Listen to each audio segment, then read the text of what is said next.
Wow. You know, the first Thunder, I actually had a chance to go to it. My brother and I did. Okay. Wasn't at the waterfront. It was at Cardinal Stadium. And that's when they had one heck of a show that was being put on after the actual Redbirds game that took place there. And of course, it's been around for years. I mentioned 34 years ago is the anniversary we're talking about for this year. Now, the big change that we had was when it switched from Cardinal Stadium there in 1990 there to the waterfront. But we had a chance to sit down and talk about how the show actually got going back in 1990 with two gentlemen that got it all together. Take a look. What a difference 34 years makes when it comes to Thunder. Thank you. Good evening. Good. Y'all all right? April 27th, 1990, Cardinal Stadium. Attendance was good, just about 600,000 fewer people than what Thunder averages now. I don't like a lot of crowds, so some of the events I like to avoid because I don't want to be smashed by too many people. What hasn't changed? Two longtime friends who started it all. Creative producer Wayne Hedinger and technical guru Tim Creed. In 1990, I got the phone call, hey, got a show coming up, it's a little different. Want to do a fireworks show? The two had put on custom music, lights, and slideshow presentations for corporations, but Kroger had bigger plans. It needs to be the largest amount of fireworks ever released in the state of Kentucky. They assumed that I was a pyromaniac as a kid. I knew nothing about fireworks. Hedinger started sketching out the plans by hand. Most difficult, wiring the stadium.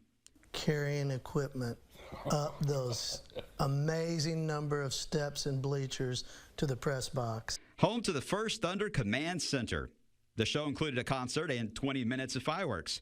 Problem was, they were going live on TV at 8:30 and had to follow a Redbirds baseball game. So we had this time thing. We didn't know what time the ball game was going to end. What's common now, rolling out a stage and a sound system, was not so easy back then. It was terribly difficult. But it worked. They kept going with, let's just see what happens. The air show was 3 skydivers. They landed.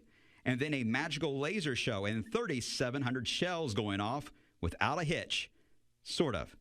Traffic came to a stall on I-65 and neighbors started calling 911 when debris from fireworks started falling on cars and homes.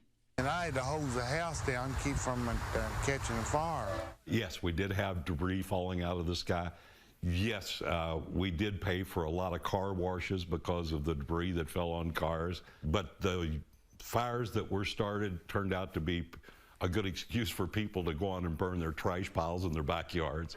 In 9 months' time, two friends, with the help of a talented crew, did something pretty remarkable.